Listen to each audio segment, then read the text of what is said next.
Good morning po sa ating mga lahat mga ma'am sir. Babalik po ang iyong lingkod Jelord. Dito tayo sa bayan po ng Kuya Po. Ito yung palabas po ng Provincial Road.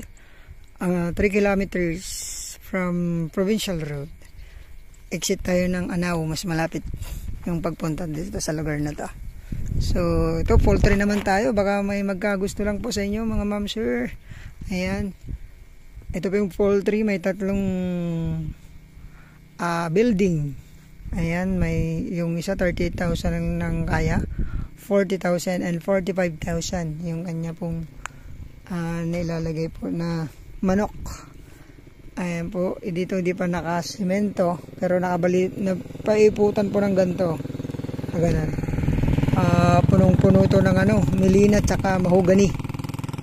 Ito yung frontage nito, mga 100 meters doon po sa may pader na yan. Kompleto naman to, kuryente, may power line, and so may internet pa sila. Ayan po, may sukat po na 2.3 hectares. Ayan o. Doon.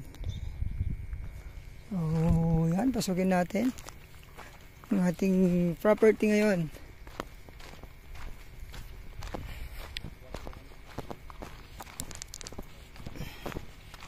Yan po yung unang building niya. Pangalawa. So ilang buwan pa lang daw po na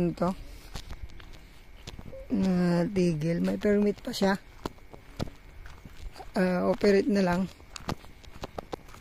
Pero bibenta po ng seller natin. Ayan. Doon. Try natin yung silipin pang isa. Kagandahan nito,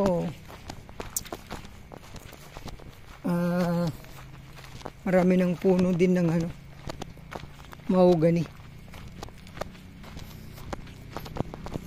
Try kong silipin dito sa loob.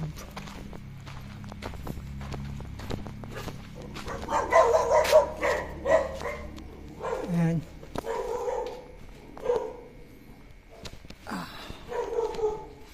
Maluwang. Ayan po. Meron daw itong 11 na blower. 11 yung isa, 12 yung isa, tapos 13 yung blower po ng isa. So pero ginagamit lang daw na 11. Mga magamit pa naman.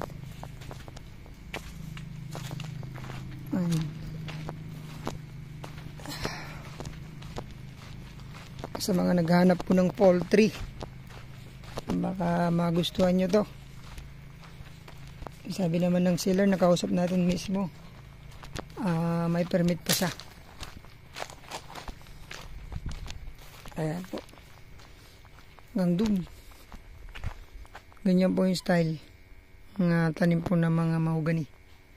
So, sa mga naghahanap po nito, tawagan nyo sa aking numero. Lalagay ko po sa screen or message me sa aking Facebook account. Ayan. Hanggang doon. Try natin tignan sa kabila.